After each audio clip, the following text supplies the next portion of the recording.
Hello, ladies and gentlemen, Nick here, and welcome to another Doctor Who Top 5 Moments ranking. This time it is the top 5 Fugitive Doctor moments. I forgot to do this video last year in 2023 after the 13th Doctor reviews and rankings wrapped up. This should have been the last one.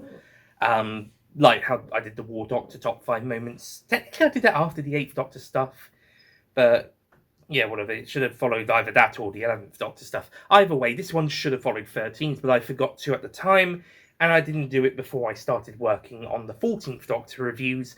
So, it felt like it would be weird to do it after the Church on Ruby Road review, because then we would have started the 15th Doctor stuff. So, as I mentioned at the end of 14's top 5 moments ranking, it'd be best to put this here now when I remember between the transition from 14 into 15, the latter being the now current incarnation, and then going from the next video to Church on Ruby Road review, this time for realsies, guys.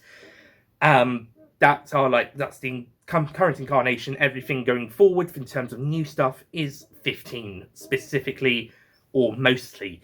So let's get this one other video out the way first. Between incarnations sets of videos, 14s are done, but before we do 15, let's do this now, and we're good. And then next up, Church on Ruby Road. Again, for realsies next time, guys, promise.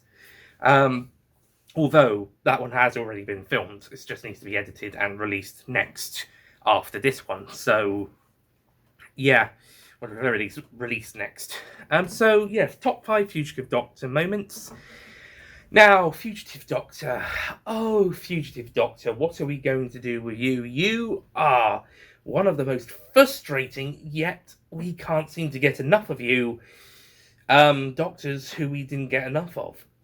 The character writing is mostly good, but not always, but it's the acting from Jo Martin and the directing of the episode she's in that really sold the incarnation. Heck, it might even make her stronger Chibnall era incarnation than the actual main incarnation from that 10-year to 13th Doctor. That is no small feat, but Jo Martin is a very charismatic actress and just absolutely bloody brilliant in the role of the character, as well as also Ruth Clayton, who the character pretends to be for part of the episode with the Metacrisis. No, the chameleon arch thing that the 10th Doctor had in Human Nature, Family of Blood, and the Master in Utopia back in Series 3. I always thought that was a one-time only deal thing, but when I rewatched those episodes back when I did those reviews, there wasn't really anything mentioned in the episodes that said they're a one-time use, so I could be wrong about that. Comment down below what you guys think. But yeah, the Fugitive Doctor, we had very little screen time of her. Even in Fugitive of the Judoon, the reveal came like 2/3 later on into that episode. So yeah, and then the appearances after that have been far and few between, and we don't really know where this incarnation comes. We suspect a Timeless Child incarnation, or between the Timeless Children and the First Doctor, along with the Morbius Doctors, but we don't know specifically, and also how she or any other incarnations around her would then regenerated back into young First Doctor. Yeah, Chibnall has decided to open up a can of worms of a whole new backstory for the Doctor, and then just leave it. Leave it with more questions than answers. And in fairness, you can do this big backstory mystery with that is more mysterious, but you gotta, when you do something as big as this, you really should be filling some blanks in a little bit. No wonder the Titan Comics and from next year, Big Finish Productions are going to start filling in those gaps, as well as giving the Doctor more stories, just like the 8th and more Doctors and other incarnations that get more expanded media stories to fill in the gaps, or if they didn't have much much time on TV. And yeah, and the bonus fact with the audios is that Jo Martin will be reprising her role as the Fugitive Doctor in those stories. But as for the main TV stories, there isn't really that much. So this ranking is going to be the polar opposite to the previous ranking, where I had too many choices for top 5 moments. I even mentioned that there'd be so many to fill their own top 5 or 10 moments from each episode's list for the main 3, and maybe a few others for the supplement episodes, Destination Scarrow, the way back home, bedtime stories. But with the Fugitive Doctor, I just about scraped a top 5. I wanted an honourable and dishonourable mention as well, and I had to go to the bottom of the barrel to actually get what I wanted for this list, especially since I'm not counting expanded media, because otherwise Titan Comics would actually be quite helpful if I'd read any of those. I probably should, shouldn't I? But excluding Titan Comics, I had to actually go to the bottom of the barrel to actually get there's some moments on this list, like more than like 3 or 4, because I was struggling with some of it. And even some of my choices are actually going to be like, yeah, but it's not that, they're not as amazing.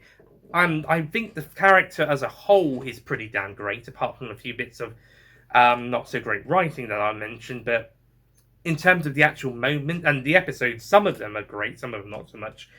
But actual individual highlight moments, outside of the character generally, not hugely. Unlike with 14, I actually was struggling with some of this.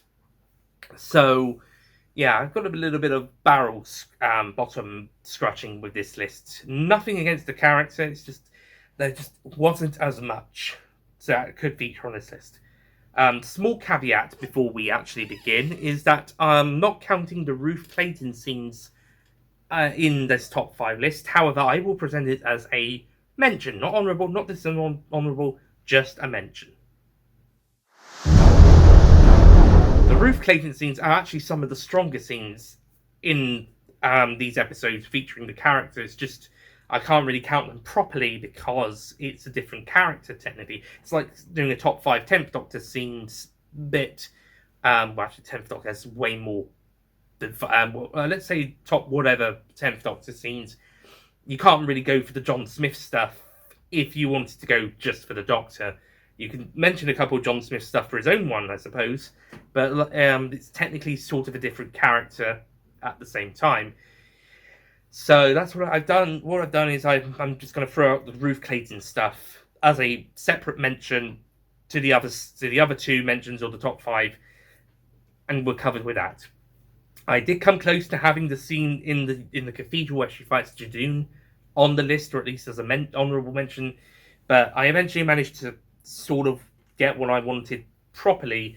So all of the Ruth Clayton stuff kind of falls under just a plain old mention.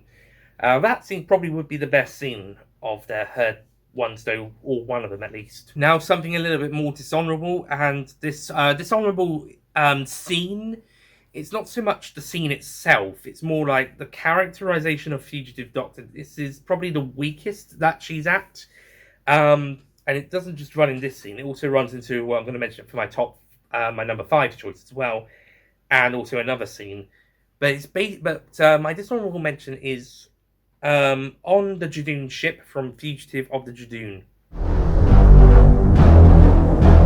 Now, it's not really the scene itself that I have the issue with. It's like the Fugitive Doctor is kind of just gurning and getting just kind of annoyed with 13 after finding out she's her, and she's getting really cross about it. And yeah, I know the whole division's stuff in Gat and the Jadoon, they are like the bad news as far as Fugitive is concerned.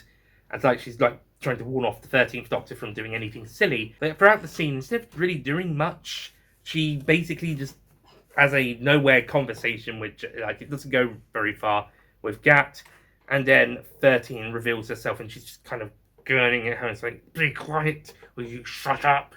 Everything. It's not really being that likable.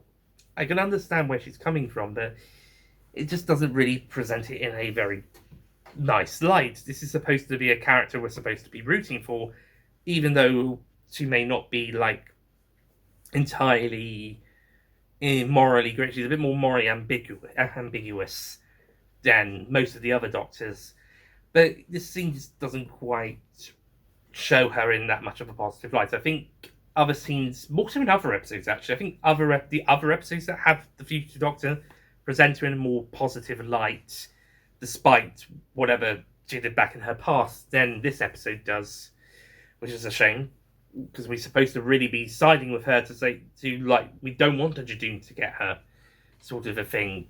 If we knew earlier on that it was the Doctor, then we were like, we don't want the Jadoon to get her, sort of a thing. And with this personality, we could easily start thinking the other way. On second thoughts, Gat, you can do whatever you want with her, sort of situation. I also really don't like some of the editing in this era of the show. Mostly with flashbacks. What is it with flashback editing that is so damn hard in the new series? I think the Moffat era probably has it the least worst by default, because flashback editing in that era actually doesn't seem to happen that often, but when it does happen, it doesn't tend to be as badly edited. I mentioned in the previous ranking the awkward kind of intercutting between flashback shots of the Celestial Toymaker in the Giggle, and I think I think that could have been done a bit better, but I still thought it was better than the flashback white flashback effect and sound from the first RTD era. See Journey's End for a good example, or Sound of Drums. It was just a bit awkward, but this era just has the kind of a wobble effect, quick shot, and then wobbles back, and it's like you don't even have much time to actually see what the heck they're flashbacking to. And in this episode, they have that earlier on, the start of the episode, to a flashback from Spyfall Part 2, and in this episode they do it again with a voiceover that it's so quick, it's done in 5 seconds. You need a bit more time for Gat to realise what 13 is showing her, and Fugitive should really wait until after it's done, instead of asking whilst Gat is just recovering, after she's maybe reacted. In any case, it's just rushed. I don't know what it is with flashback editing in the new series. It just doesn't seem to work that well. Oh, and let's throw in the Daleks in colour as another example of bad flashback editing as well. That just looks, especially when they do the same shots in multiple flashbacks, like what they did here, but just with different voiceovers. It looks awkward. So I might be wrong about this, but I think the Moffat era probably has the best flashback editing. That's when they do it at all. So yeah, I'm not gonna die on a hill over that. It's because I'm not entirely certain, but I'm gonna put that peg in the hole for the time being, at least. So yeah, awkward flashback editing, awkward characterizations, and basically a bit of a flat climax as well at that. So yeah, not to mention that after the next TARDIS scene that they basically just go their separate ways, and they don't try to figure out what the heck is going on. You'd think at least one of the Doctors would be curious to know, why doesn't one of us remember the other? Who is when and where in the timeline? Or are we the same one? What's going on here? Kind of a deal.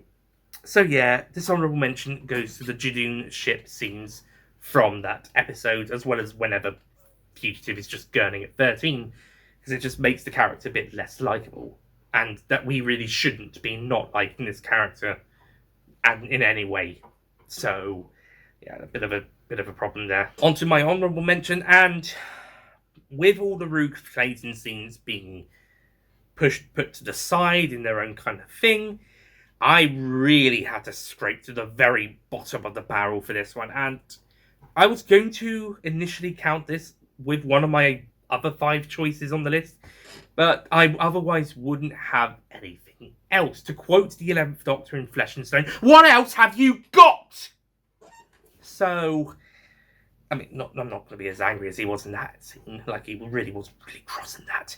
But what else do we have besides Titan Comics? We barely have anything, or more gurning from Fugitive of the Jadoon. So yeah, I had to throw in, when the 13th Doctor basically sees the Fugitive Doctor in the reflection in Flux Chapter 3, Once Upon a Time.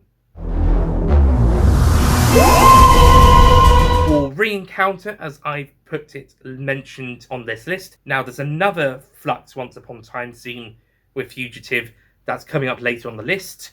I was going to include this with that, but again, I have nothing else. I didn't want to put the second TARDIS scene from Fugitive of the Judoon on this list because it has the same problems from the dishonourable mention, and the first TARDIS scene is coming up on this list. And after I mention the other four, then there really is nothing else. I'll talk more about the Once Upon Time scenes when I get to the moment I have put on the list. But suffice to say, this was a nice little moment that makes us and the Doctor realise that the events she's reliving in this sort of the main characters of the story of the Doctor, Yaz, Dan, and Vinda are re-experiencing moments in their past lives, and in this case, the Doctor is actually experiencing a mission by the Fugitive Doctor where she's able to capture Swarm and Azure. More on this later on, but this is the first time that she realizes what's going on and when and where in the timeline. Well, excluding the fact she doesn't actually know where and when in the timeline, but she knows it's with the mysterious Fugitive Doctor that she's now met in person and also in the Matrix in 2 separate occasions. I'll talk more about this episode's Fugitive Doctor scenes later, but for right now, this moment was a pretty good moment to include as an honourable mention. Again, other than the second Fugitive TARDIS scene, what else have I got?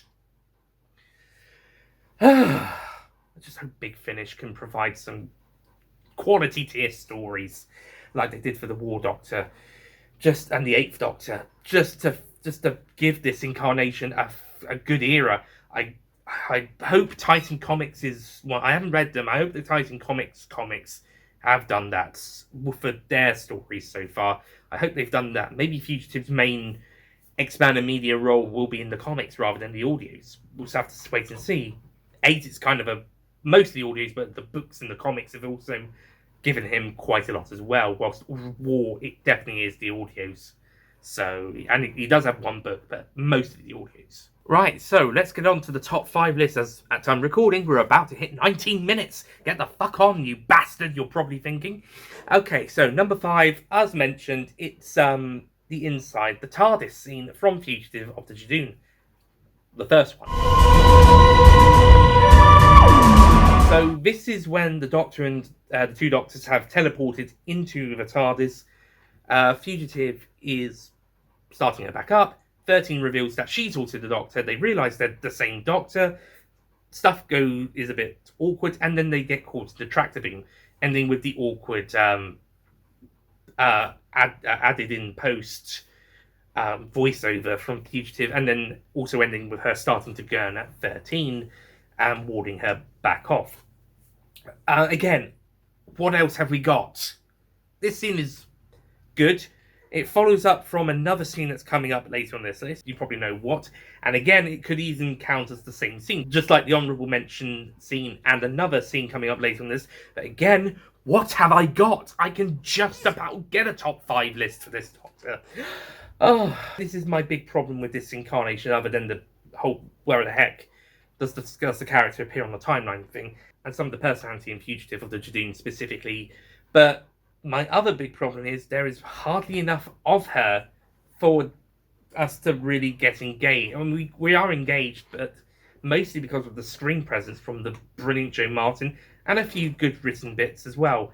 But there's not as many moments featuring the character, so it's hard to say what is a great moment for the character because there is so few, full stop. Again, this is the polar opposite to the 14th Doctor in the previous video, where he had too many amazing scenes to talk about, and that was over 3 episodes. This one has 4, sort of. I mean, only really one proper one, but maybe 2 if you count Once Upon a Time. But still 4 episodes. You would have thought you would have something a bit more meaty to chew on.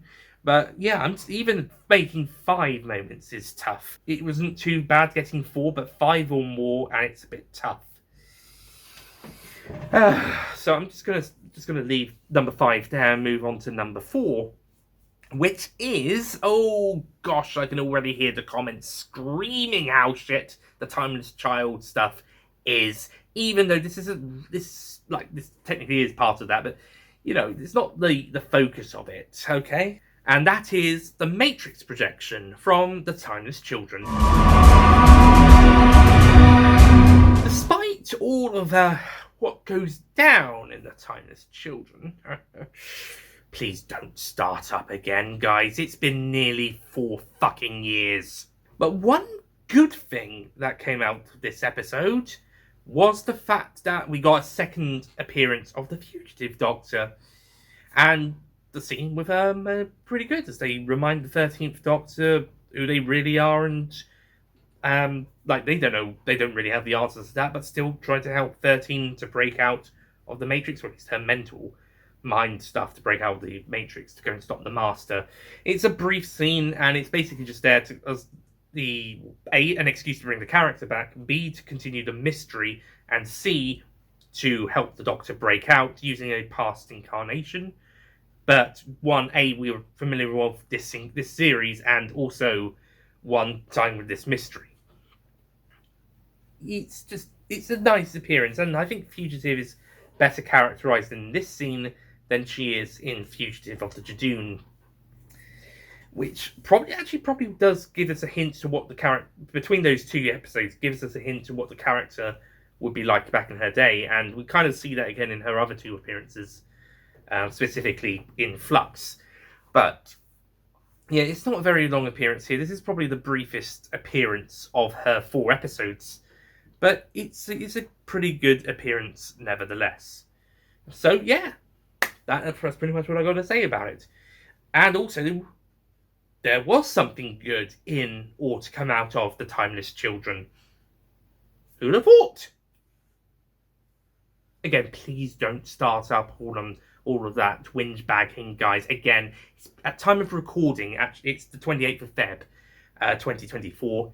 It's been nearly 4 fucking years since the episode broadcast, and at the time of this video going out, it's probably been another week or 2 since recording. So for you guys, it's been over 4 years.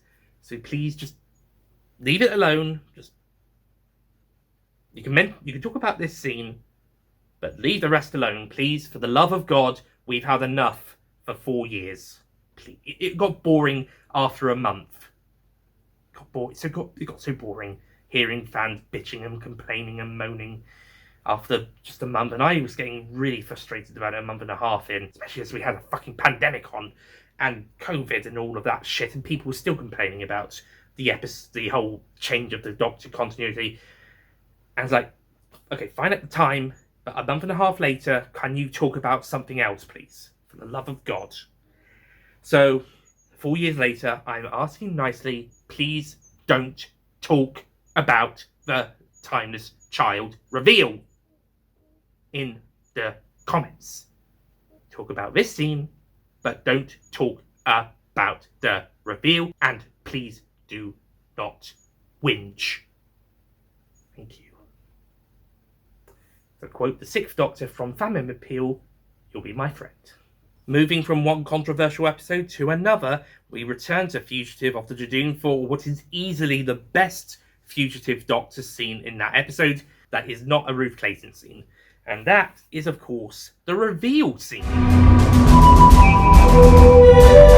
Basically, when she reveals herself to the 13th Doctor, she doesn't know she's the 13th Doctor yet, and also to the audience, that she is, in fact, the Doctor, whether you like it or not. As the 6th Doctor also once said in The Twin Dilemma Part 4, to be precise. Anyway, so she is the Doctor, whether you like it or not. And yeah, that reveal scene is just pretty damn cool. It's really well done for a reveal scene, for a reveal of a secret Doctor again. Is it better than the War Doctor's one? It's certainly on par. I think there's a contender for they could definitely battle it out. There's a debate about that. Comment about that in the comments instead of the Timeless Child reveal. Comment about this one, please, for the love of God, please. Again, it's been about 4 years, but I think this one deserves to be talked about for both the pro and con stuff. But for the actual scene itself, it is handled pretty damn well. The only downside is that the whole it doesn't really make sense that the TARDIS is a phone box. It's only really there as a piece of visual, for the eye to know that, for the partial of the real reveal that it's the Doctor's TARDIS and she is the Doctor, as opposed to maybe the silver cylinder from the 12th Doctor's era, or later in Timeless Children when they find the TARDIS on Gallifrey. Did I say 12 and 11? 11 and 12's eras with the cylinder TARDIS, which they also sort of have, I think, in Timeless Children. So, yeah, it might not have been as visually shocking as one of the silver cylinder TARDISes, but yeah, it still does raises those questions about where the fuck in this timeline does she come? Oh well. I suppose in the end, with the fact that she was originally going to be an alien princess, but then the change was made last minute to be the Doctor, and tying it in more with the Vision, etc., etc.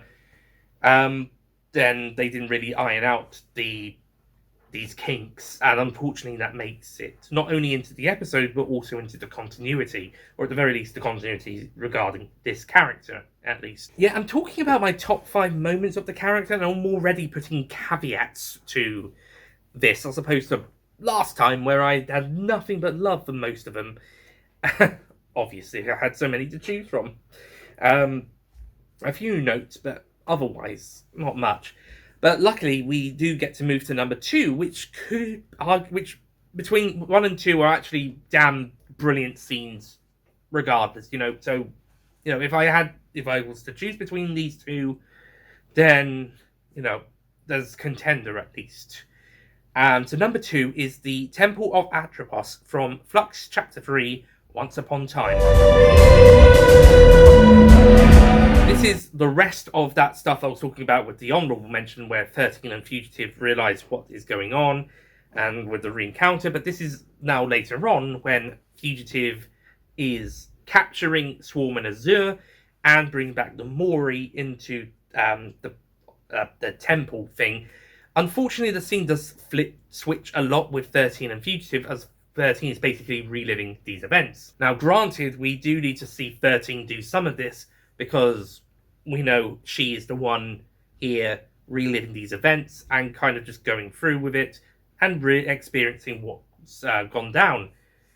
But as Mr. TARDIS said in his review, it would have been nice if we had more Fugitive Doctor stuff. Maybe the whole scene with Fugitive. I do get why they have to switch between her and 13, but what would have been great is maybe more of it was with Fugitive, and maybe start with 13, cut in once or twice, and then end with her at the end, or see her witnessing it, but mostly keep it as Fugitive, because it would show what exactly went down between her, Swarm, and Azure.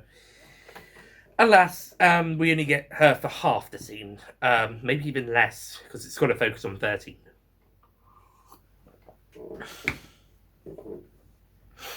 Either way, this is one of the Fugitive Doctor's best scenes, hands down.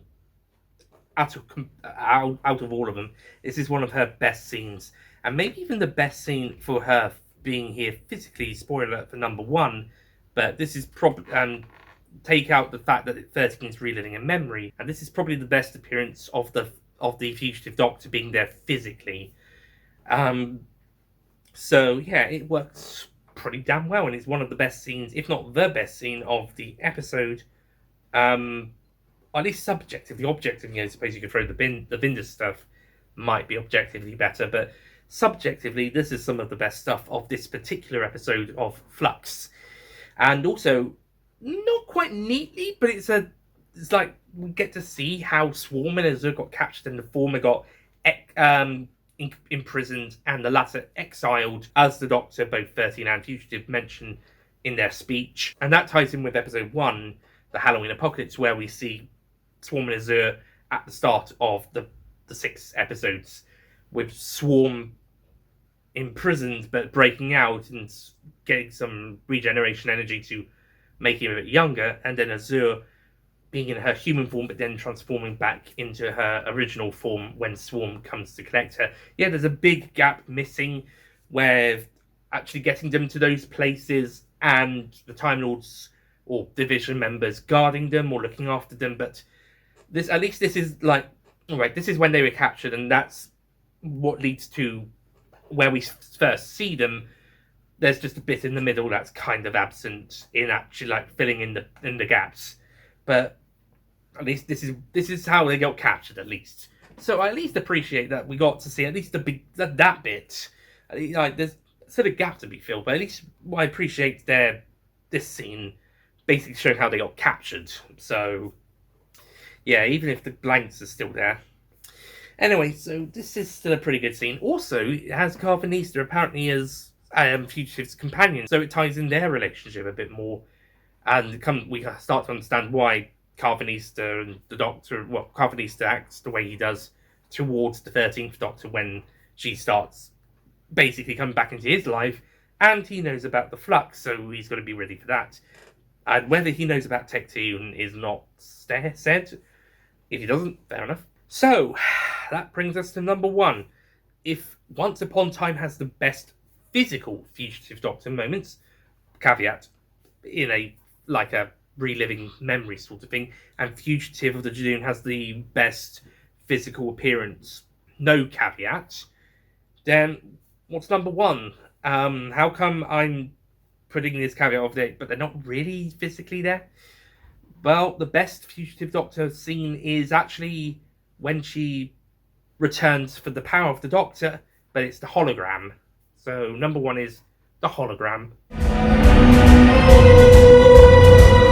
So it's the AI thing the 13th Doctor has in both Flux Chapter 6, The Vanquishers, and then later the power of the Doctor. In this case, it comes back around when she's in trouble, thanks to the Master force regenerating her into him, or what we're looking like him at least in his personality stuff, transferring himself into her and making her force regenerating to that. I'm sure you've seen the episode. If you haven't, watch it. And the AI is activated and it starts hanging out with Yaz and then trying to see if they can help save the real Doctor, just like in the Vanquishers where she's split it into three, and two of them were like AI hologram things. Or was she able to split herself in three? Either way, it's not too dissimilar to that. That one just might be splitting herself into three somehow, whilst this time it's definitely an AI. Yeah, you could tell Chibnall did like reusing some of his ideas as like Moffat did. He just didn't have as much time to do it as much. He liked stealing Russell T Davies's ideas instead. That was a bit of light humour, but it was not a joke. This is what allows the AI to then become the 5th and 7th Doctors in those scenes with Tegan and Ace later on, and in this specific scene to become the Fugitive Doctor to distract the Master Doctor, the Daleks and the Cybermen in the Winter Palace, St. Petersburg, Russia, 1916.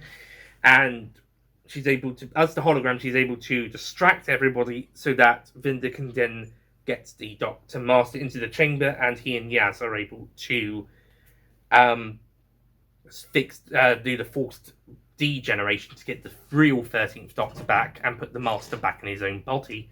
And the Daleks and the Cybermen become basically shoot each other or incapacitate each other because Fugitive is a hologram. So she's able to do that and give some guidance, I guess, in the scene, in some Chibnall dialogue. Yeah, even in his last story, Chibnall's using his same tropes. Not surprised, but for the final scene, it's a good final appearance for the character, and it's a great scene anyway. Typical Chibnall dialogue aside, but still a pretty cool scene, and yeah, a great last appearance for the Fugitive Doctor. And yeah, that's it.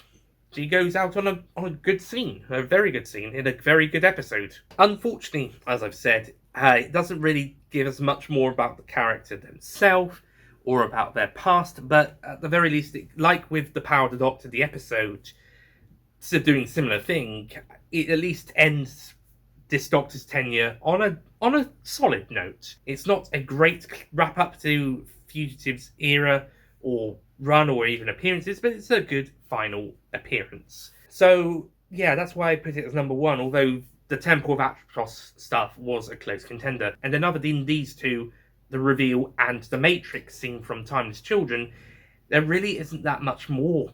I struggled, as I mentioned, to get even the top 5 plus an honourable mention. But not this honourable mention wasn't that hard. But yeah, and not including the roost scenes, which got their own thing. So yeah, so it was a little bit rough for this one. But we got there. We got there in the end, and yeah, proof that there was some good stuff in this era. And this is a great character that I'm looking forward to hearing more of the adventures of when Big Finish released that series that they've announced a while ago that they were going to do, and now they've I think it was the BBC were asking them not to release it in the Masters series with Sacha Dhawan just yet. But now they've made it, or are making it, and they're going to release it next year. We're finally going to get some more stories with her. And Titan Comics, same with them. So, yay. I'm looking forward to some more quality stories, at least from Big Finish, and I'm sure Titan as well, but mostly Big Finish. With her. I mean, have you seen how great they've done the War Doctor? If not, I recommend you check out my reviews of each box set on the Universals channel, as well as the big ranking I did last year, which had to be slightly updated in the last two box sets reviews because they weren't included, because they came out later. Anyway, so that's it from this ranking. Before I go, a quick recap of which scenes exactly are on the list. So number 5, Inside the TARDIS from Fugitive of the Judoon. Number 4, Matrix projection from the Timeless Children. Number 3, the reveal of the Fugitive Doctor as the Doctor from Fugitive of the Judoon. Number 2, the Temple of Atropos from Flux Chapter 3, Once Upon a Time. And number 1, the hologram from the Power of the Doctor. Now, admittedly, Fugitive of the Judoon has more scenes with her, so that it was a bit easier to choose scenes from that episode to put on the list. But because half of them weren't that great, then I was only able to put them down in the dishonourable mention, or they're saying all mention the Ruth Clayton stuff. However, I'm at least able to get 2 on the main list, and also a scene from another episode as an honourable mention.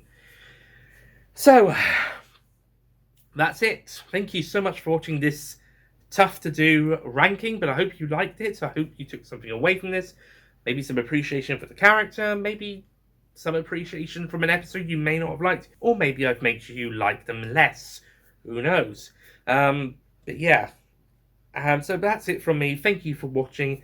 And next time, for realsies, will be the start of the 15th Doctor era reviews with The Church on Ruby Road, the 2023 Christmas special to kick off Season 1 / Series 14 / Season 14. So, I'll see you guys next time for that. Goodbye.